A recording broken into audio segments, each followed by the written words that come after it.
Hello everyone, this is Kate and welcome to Goodbye Narc, a community of healing. If you guys would like to further process and chat with me, my email will be linked in the description below. This channel is meant to be a safe space for survivors, and I try my best to educate and help others on narcissistic abuse. Also, I know it's been a while since I last posted. I have been a little under the weather recently, but I am doing well now, guys. So for today's topic, I wanted to discuss narcissistic in-laws. So this video is going to be a little different. I invited one of my relatives to tell her story.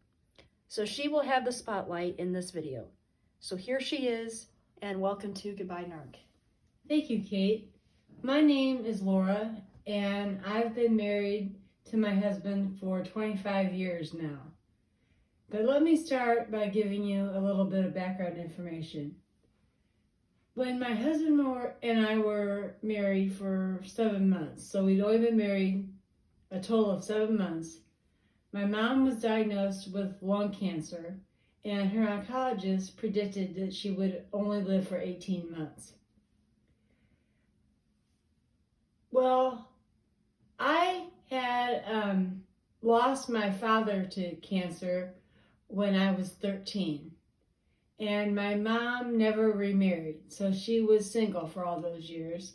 And I never had any brothers or sisters. So that meant that I was going to be my mom's caregiver. And I was also going to have to financially support her throughout her cancer journey. And I made her my number one priority. And she ended up living for 26 months after her diagnosis. And on the day she died, I was 6 months pregnant. And of course, I went through, the whole grieving and sort of just feeling, just sort of lonely and depressed, and at the same time a little hopeful because I had a baby growing inside of me. And when my daughter was born healthy 3 months later, I was just so relieved. And over the course of the next few months, I kind of would go in and out of the grieving stage. It was hard on me, more at times, sometimes than others. And at the time, my husband was working like nonstop. He worked pretty much every waking hour of the day, and I rarely saw him. So I had a pile of responsibilities that I had to take care of. So when the holidays came, my daughter was about 3 months old, and my father-in-law, who I'm going to call Bob, although that's not his real name, I just want to protect our privacy. So Bob called, and he asked if he could come up for Christmas. I was really grateful that Bob cared and that he wanted to come up for Christmas. And I thought that was a pretty good idea. Now, Bob did have one requirement. He was going to be driving up for 3 hours to eat dinner with us, and he needed to drive 3 hours back home and be home in time to go to his girlfriend's parents' annual Christmas dessert party. So he needed us to serve him dinner by 1 o'clock in the afternoon. Well, I thought, okay, I can do that. I just needed to come up with sort of a menu that would be, I would say tasty, yet somewhat convenient, because, like I said, I didn't have much help from my husband at that time, and I was going to have to clean the house and do the shopping and prepare all the food, and at the same time care for an infant. So I decided that I was going to make what my mom always made for Christmas dinner. It was 5-hour stew. And then she would make homemade biscuits and homemade apple pie. And she would do this because there was a convenience factor, because there was only 2 of us, eating Christmas dinner for years. And I thought I could handle making this. And I wanted to honor my mom, and I wanted to have, pleasant memories of her on Christmas Day. So I thought that's perfect. So I did all the preparations, and Bob showed up on Christmas Day at 11 a.m. And as soon as he walked in the door, he took off his coat and he asked, "What's for dinner?" And I told him, 5-hour stew, homemade biscuits, and homemade apple pie. And then he said, "What? Stew? Yuck!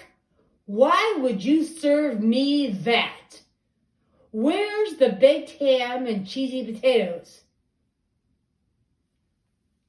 I told him, I'm making something to honor my mom's memory. She always made 5-hour stew.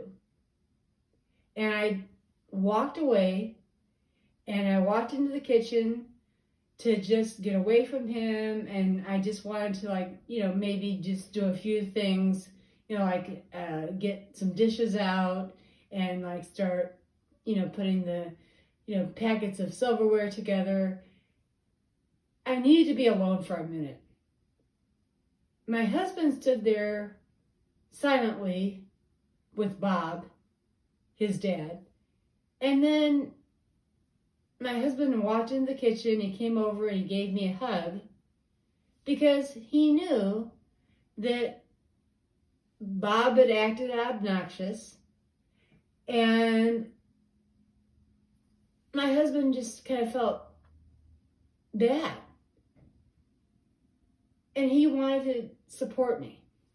So we ended up, just staying there for a little bit. And the next thing we know, Bob went and grabbed our baby, and then he was holding her on his lap, and he was sort of rocking her back and forth, and he was talking baby talk to her, and he was just totally focused on her.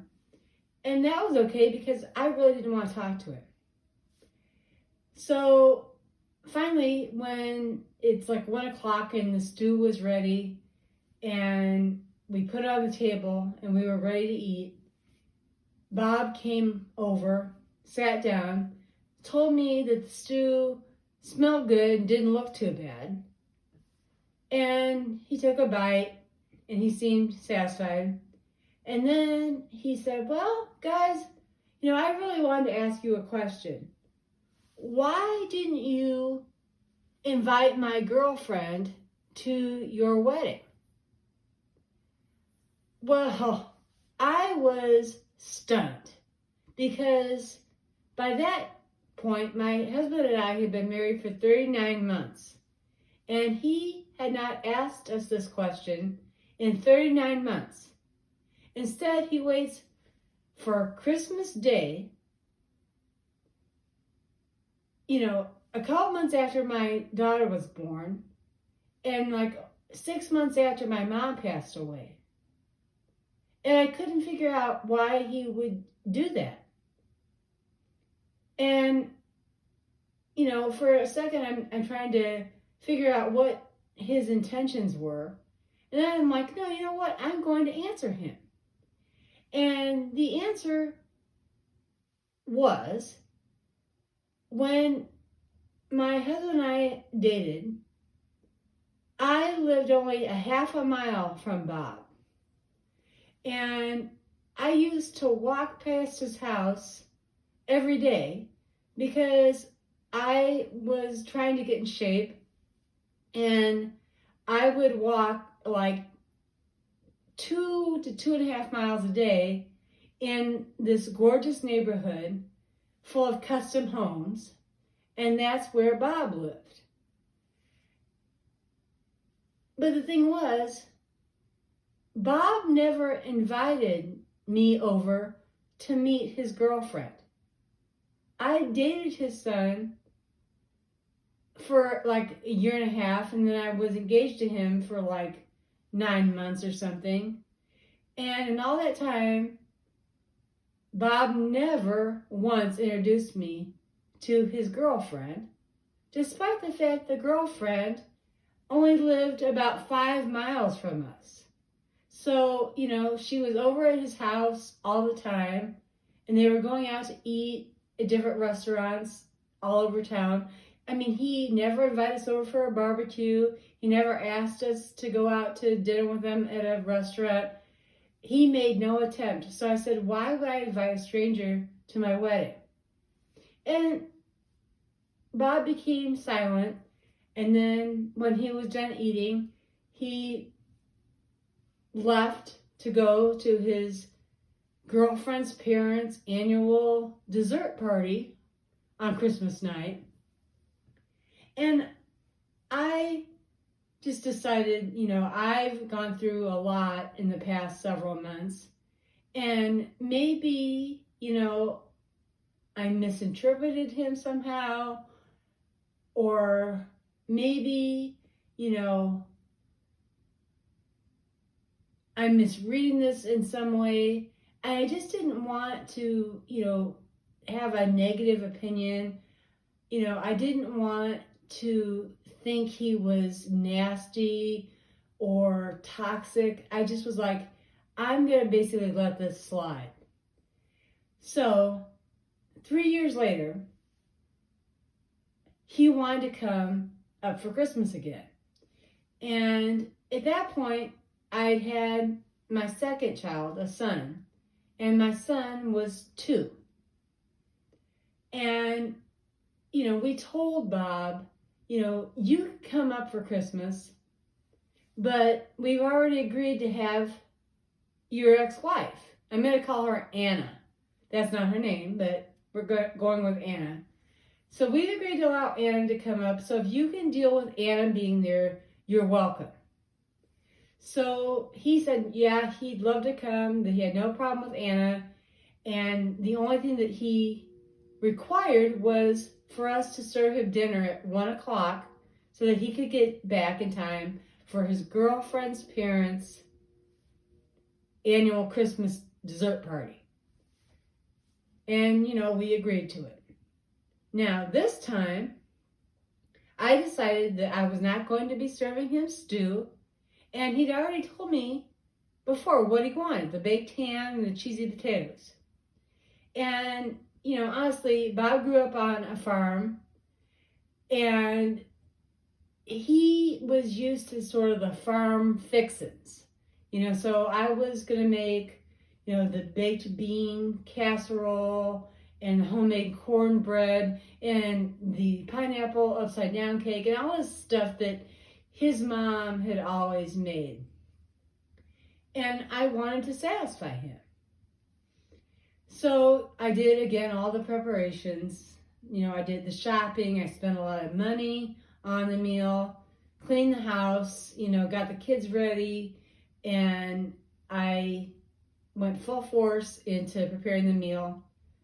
And Bob arrived at 11 a.m. again. He walks in the house, and he just starts playing with the kids because they've got their new Christmas toys. And, you know, he doesn't say much to us, and he really kind of ignores my mother-in-law for the most part. And, you know, I'm finishing preparing the meal, which is much more elaborate because there's all these sides that I had to make sure were done properly.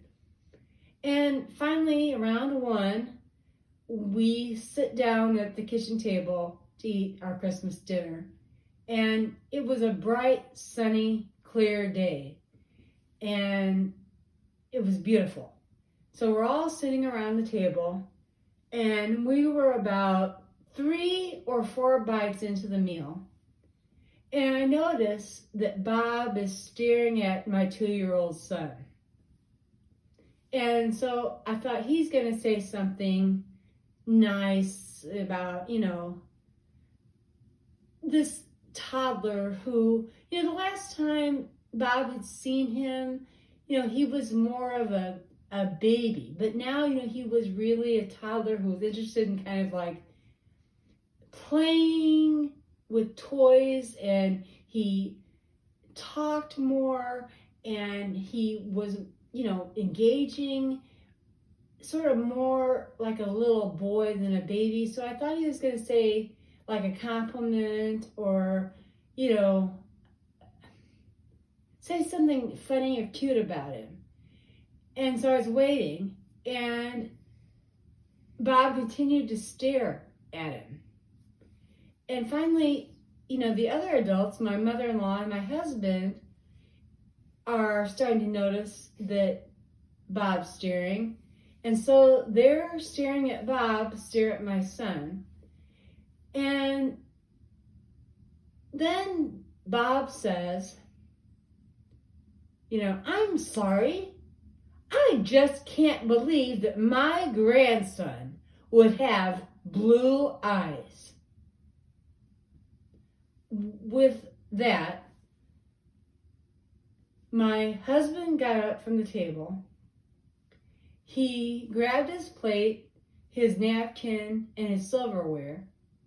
He put the silverware and the plate on the kitchen countertop, and he started to wrap up the leftovers.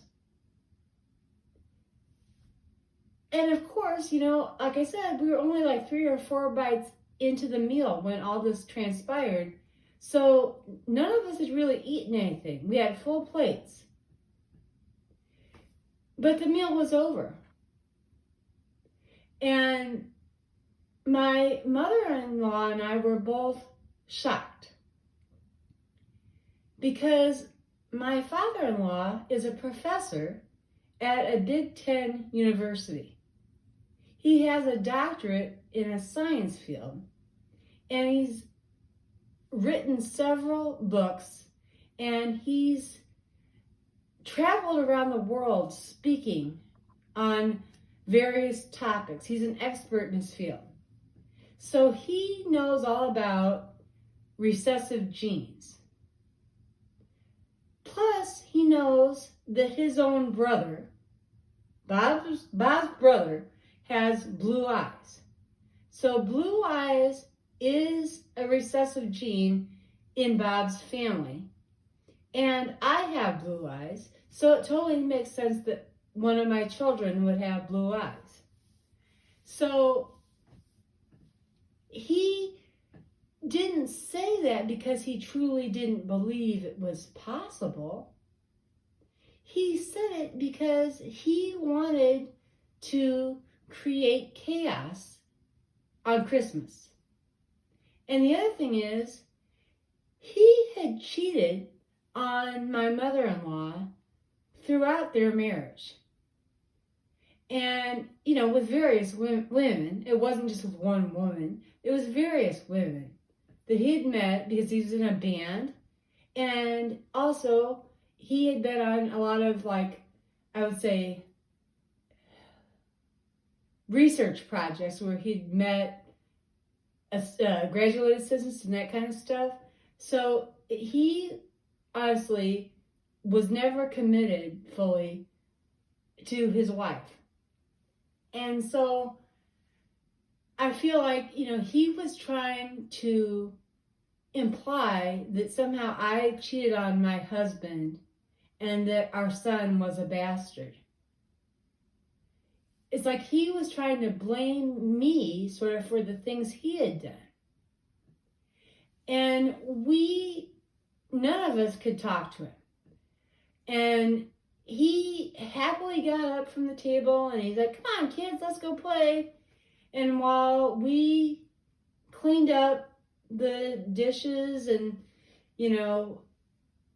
put everything away and wiped the table off and, did all the things like you would do after dinner, he was enjoying himself, and we were walking around silently, and we were all, what I would say, embarrassed.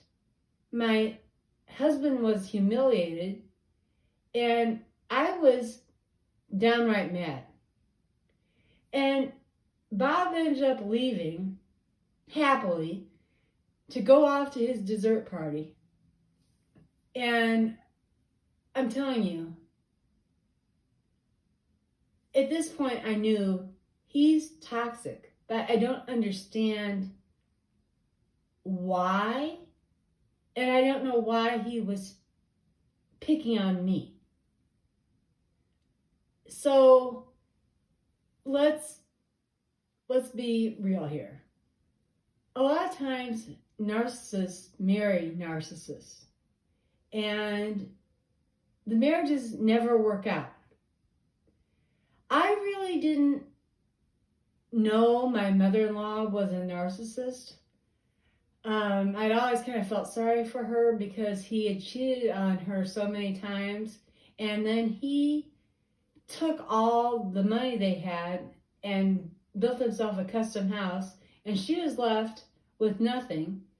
And she worked basically minimum wage job, and she had a tiny little apartment that is just like an old sort of, what I would say, it was an old rinky-dink apartment, like on the older side of town. It was safe, but it was definitely full of, like, apartments that had, old designs, small rooms, bad appliances, that kind of stuff. So I always felt sorry for her. So 2 years goes by, and, I kind of limited our contact with Bob. And, we were on good terms with my mother-in-law. And then I started experiencing pain in my pelvic area.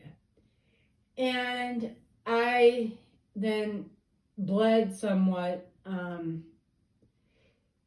I sort of had suspicion, there's something wrong here that probably, I should see a doctor and, go through some kind of diagnostic procedure. And I hated going to doctors, but I went to our family practitioner, and he said, based on where the pain's at, I'm not sure whether, you should see a urologist or a gynecologist for sure. So I'm going to send you to both. Contact these two people, and they'll probably both do different diagnostic procedures, and we'll get to the bottom of it.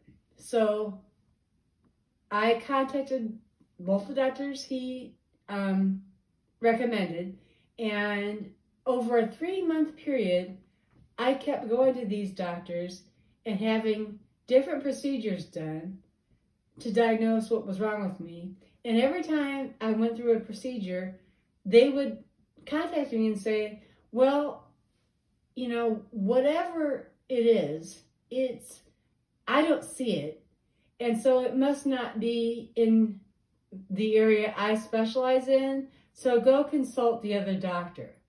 They kept pointing at each other and saying, this is not my field, that's his field, or that's her field. So this went on and on and on, and I was bleeding more often and more profusely. And so finally I went to my family practitioner and told him the whole story, and he says, okay, I'm going to send you to a clinic outside the hospital and have a scan done on you. And so I went to that, and I got a call a couple days later from the urologist, and the lady at his office told me he wanted to see me within the next few days.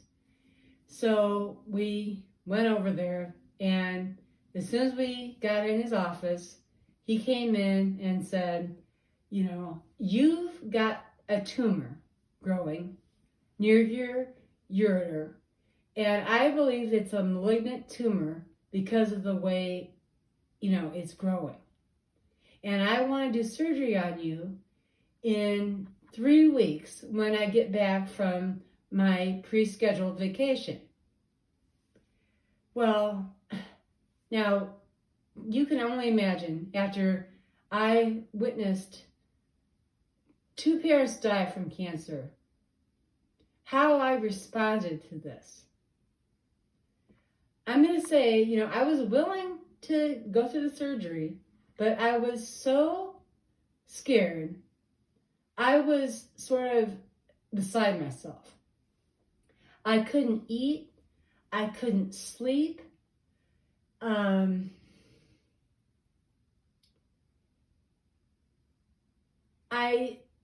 almost just couldn't even really talk.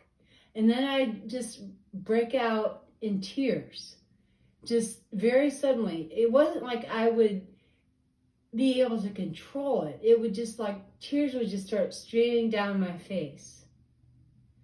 The fact was that I knew damn well how cancer affects someone physically, mentally, spiritually, emotionally, financially, and how it also impacts their personal relationships with their friends and family. And I was truly worried about my ability to take care of my children, to be able to provide for their needs, to be able to respond to them appropriately. I was worried about being able to be a wife to my husband, and I didn't want him to have to miss a lot of work, because I thought that would threaten his job, or that would mean that he would make a lot less money. So I didn't want him to be spending massive amounts of time caring for me. I worried about, of course, whether I was going to live or die. And who would be there to take care of my kids? Who would be raising them? Because I don't feel like a single father would have the time and energy to be devoting all this time to kids. It just, I don't know, it was overwhelming. And unfortunately, we had agreed to attend my mother-in-law's brother's 40th wedding anniversary party, because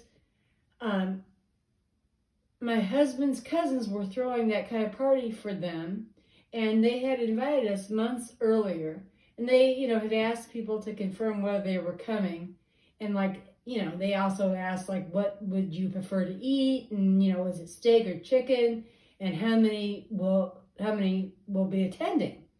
So we had said, well, there's 4 of us that will be attending, and yes, for sure we're coming. And so this party was supposed to take place 2 weeks before I had surgery.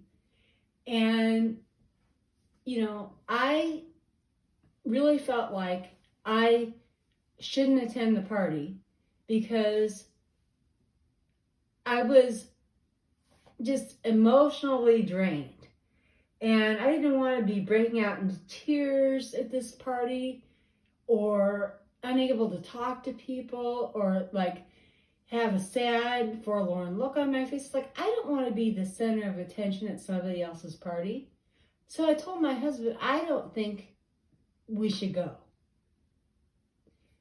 I said, I don't think I can handle it emotionally. And the second part of the problem is, I've lost a lot of weight, and nothing from last year fits me. And I have no dress clothes to wear to a fancy party. And the kids had, they were, young at the time, so they had both had growth spurts. And so they didn't fit into any of their clothes from the previous year. And they had only had like a couple things bought for them for the new season. They had like a couple of pairs of shorts, and they each had a couple of t-shirts and some new shoes or something. I can't bring kids to a fancy party in those kind of clothes. So I'm like, I haven't eaten, I haven't slept, I can't be running around to the mall and looking for all these clothes. And I told my husband, your cousins will understand, call him up and tell him the story. And he's like, fine, I'll do that. So the night before the party,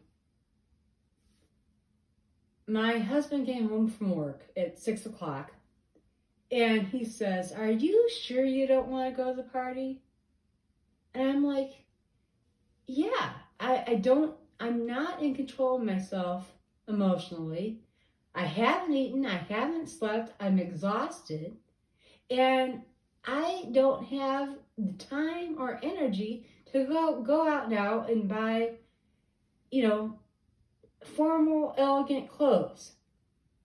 It's 6 o'clock. The mall closed at like 8 or 9. And now he's asked me to go and get all this stuff for everyone. New shoes, new clothes, everything new. New socks.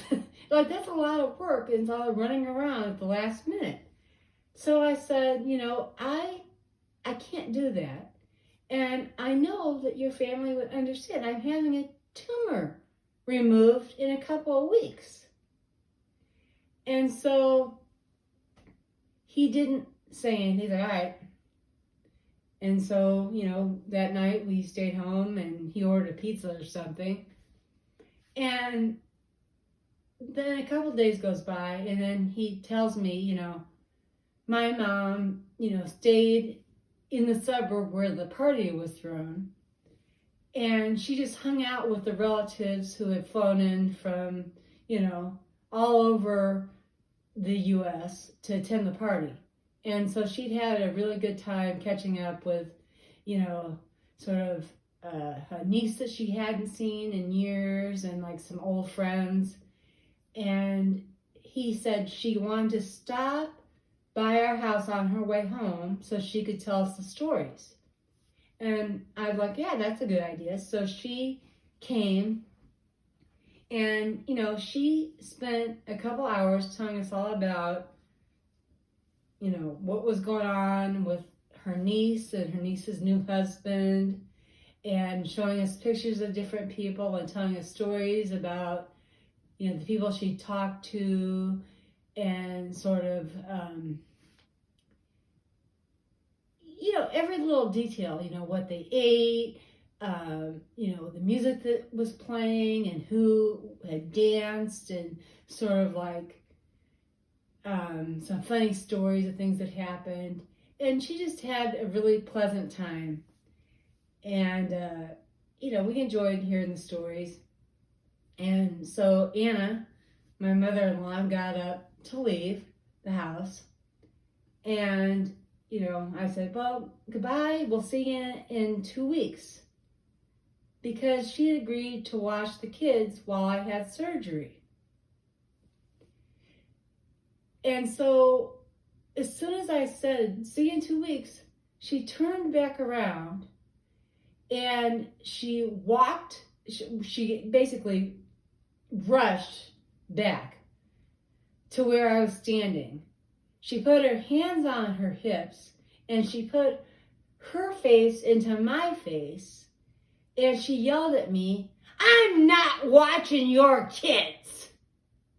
And she turned around and she marched out of the house and she slammed the door. And I was astounded. I couldn't believe what I had just heard. And I was so confused. And I said to my husband, what's going on? And he told me that when he called and told her that I was not going to be attending the anniversary party, she told him, if she doesn't attend the anniversary party, I'm not going to watch the kids when she has surgery. So she reneged on her promise to punish me. So we had no one to watch our kids because I had no family members. My husband did have a brother, but he lived like 600 miles away. And he wasn't going to be able to make it down to watch the kids. And so I didn't know what I was going to do. I had to have a tumor removed. And we spent the next 2 weeks trying to figure out a plan so that my kids would be watched by a decent, reliable person. And luckily, my husband contacted his first cousin who had a daughter that was college age, and that daughter agreed to watch the kids. So, yes, my kids are taken care of. And I was able to go have the surgery. And as it turned out, the tumor was benign. So I, spent 3 days in the hospital just recovering from having, so many inches cut open. And I was being held together with basically staples. But I was allowed to go home. And when I came home, my mother-in-law came up. And she didn't offer any help to us. She acted like I'd been home the whole time, or I had been maybe gone on a shopping trip with friends. She didn't care that I still had a catheter in me, and I was being held together by staples. And my friend brought dinner over for us that night, and my mother-in-law sat and gobbled the dinner up. It didn't offer to help with the dishes or anything. She provided nothing. And I'm like, wow, this is unbelievable that someone wouldn't even offer to do dishes and wouldn't even ask you, how are you doing? Or I think you should rest, or let me change the diaper, or let me take, the kid to the potty, or let me give the bath, or there was no offer for anything.